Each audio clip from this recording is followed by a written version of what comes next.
Back in 2020, with everything going on in the world, players were given a free year of eligibility. This has led to some interesting circumstances, as we've seen some players like Cam McCormick get 8 or 9 years in college football. We have a couple of 7th-year quarterbacks like Alan Bowman, Jack Tuttle, and Gary Bohannon. And then we have another player who just seemingly will not quit. Each and every year, he seems to have some sort of bizarre injury happen, and you guys all know exactly who I'm talking about. His name is Cam Rising. After originally spending a little bit of time at Texas, Rising went to Utah and had 2 really spectacular seasons for the Utes. Sadly though, the last couple years have been plagued by injuries for him, and a lot of the times it doesn't really make sense. For example, in week 1 of last year, he was listed as questionable for the game against Florida, but then never even played a single snap all season long. Many were wondering how bad the injury actually was, because if he was really only questionable, then he probably would have been good to play later on in the year, but it seemed like they were playing some sort of strategy with the injury.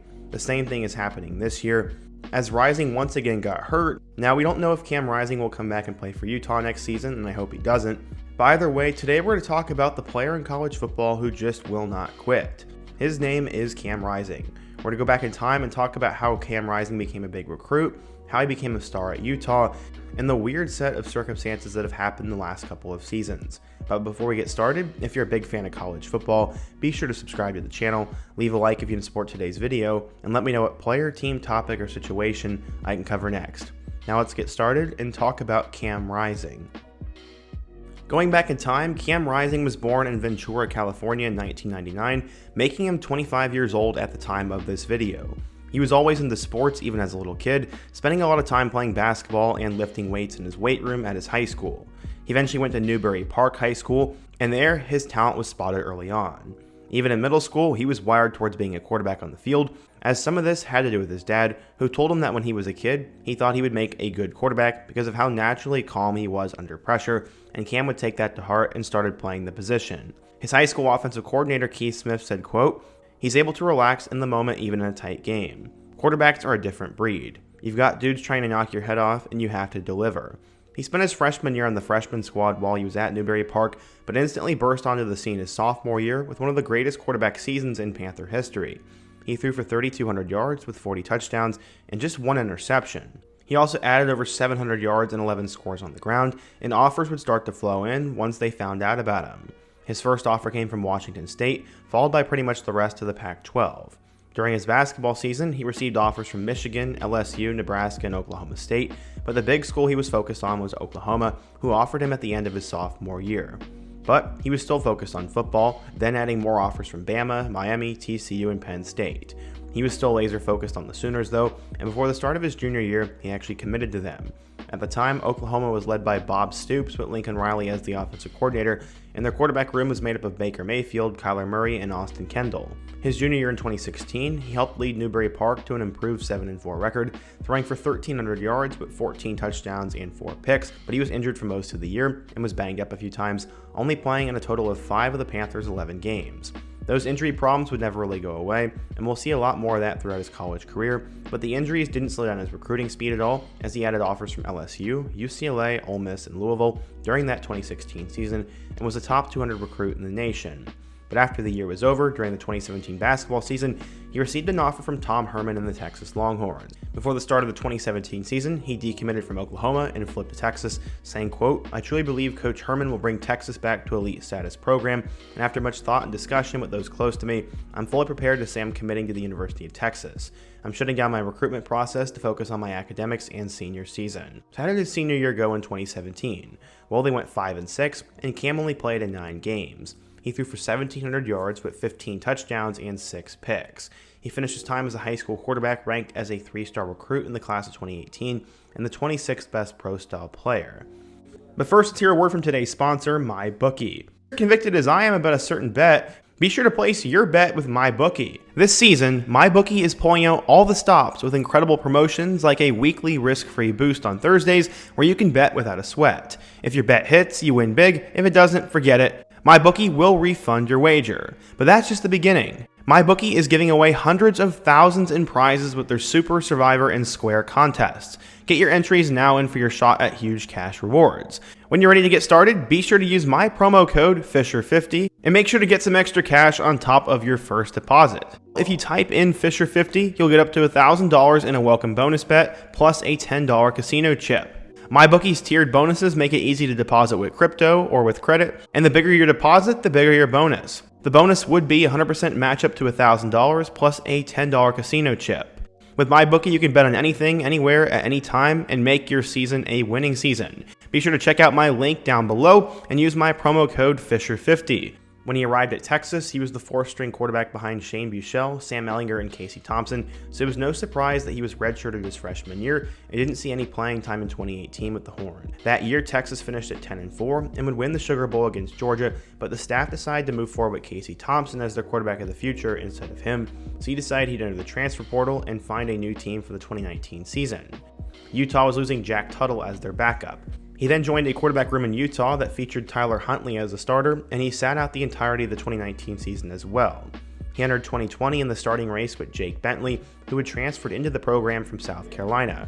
Jake started the season as the Ute starter, but Cam made his first start against USC in Week 3, which was the first game of the Ute season since their first two games against Arizona and UCLA were canceled. He only threw 6 total passes before getting hurt though, one of which was an interception, and he ended up missing the rest of the 2020 season.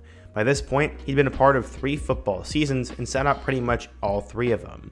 He got his first chance to win a quarterback battle in 2021, which would have been his redshirt sophomore season.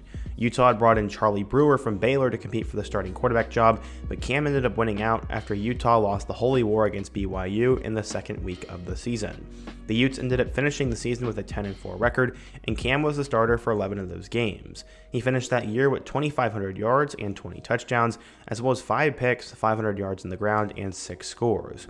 Utah ended up beating Oregon to win the Pac-12 championship that season, and in that game, Cam threw for just 170 yards with a touchdown and 2 picks, but he was still able to lead the offense to winning the game. Utah barely lost the Rose Bowl against Ohio State in one of the better games of that season, with Cam throwing for 200 yards with 2 touchdowns. He was also the leading rusher for the Utes in that game, carrying the football 11 times for 92 yards and a score, and finished that year as a first-team All-Pac-12 selection. Cam was the entrenched starter for all 13 games in 2022 for the Utes, as they went 10-4 and once again won the Pac-12, with Cam throwing for a career-high 2,900 yards with 25 touchdowns and 7 picks, to go along with 400 yards and 6 scores on the ground. After stumbling in Week 1 against Florida, they won their next 4 games before then losing to number 18 UCLA. Their only loss in the regular season was by 3 against Oregon, as they would beat USC in the Pac-12 championship game to become back-to-back champions of the Pac-12, knocking the Trojans out of the playoff conversation, and Cam was named the game MVP with 310 yards and 3 touchdowns. They ended up playing in the Rose Bowl against Penn State, where they would lose 35-21, and Cam put up 95 yards with a touchdown and a pick.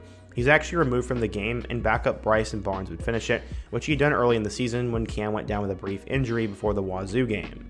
He ended up sitting out the entirety of the 2023 season as well because of that injury he had in the Rose Bowl, but he announced his intent to come back the next year anyways.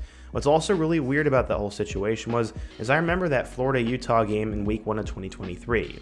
All week long we heard about how Cam Rising was questionable and not out. The fact that he was only considered questionable means that he could have played or the injury wasn't all that severe. They ended up going with Nate Johnson and Barnes instead, but then what was really weird was Rising did not play the rest of the year.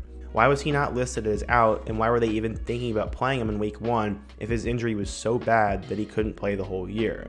In my personal opinion, and it has nothing to back it up, I think Utah was playing some sort of strategy game where they didn't want to waste his eligibility, and they also didn't put him on the field because of PR reasons. That's just my take though. His old high school coach did weigh in on the matter, saying, quote, "It was never really publicized how badly he was hurt. It's a very serious injury. To be even where he's at with rehab at this point, it's unbelievable.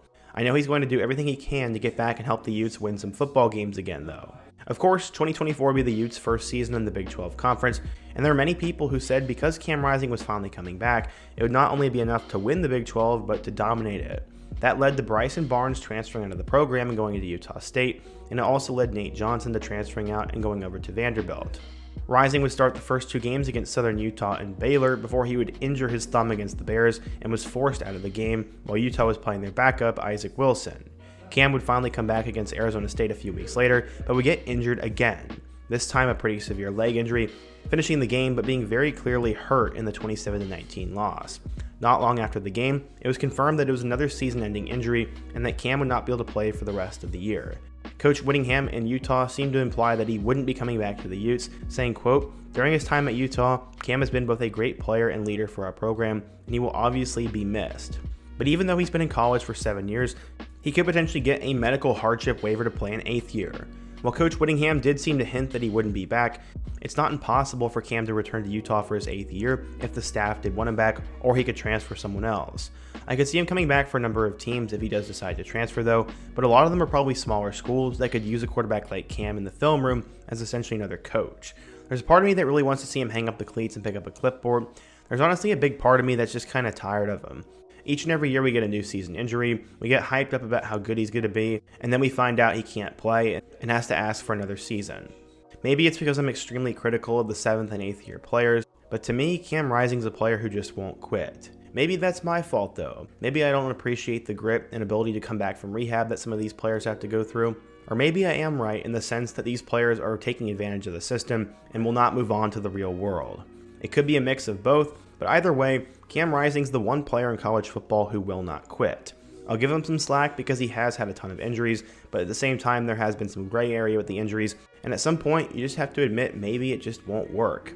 Jack Tuttle just ended up retiring from Michigan, some think Tua needs to retire in the NFL, and we also saw recently Grayson McCall retire after plenty of injuries. Maybe Cam needs to hang it up, or maybe he needs to play another year. That I can't answer, and that's totally up to him. But the one thing I will say is that he clearly does love football and wants to make it work in some capacity. But what do you guys think? If you're a Utah fan, what do you think of Cam Rising? Do you think that he needs to come back, or do you think they need to go with Isaac Wilson? And what other player topic should I cover next? Be sure to let me know down below, leave a like if you want to support today's video, and subscribe if you're new, and check out all my other videos on the end screen. Hope to see you guys again soon, but until next time, peace.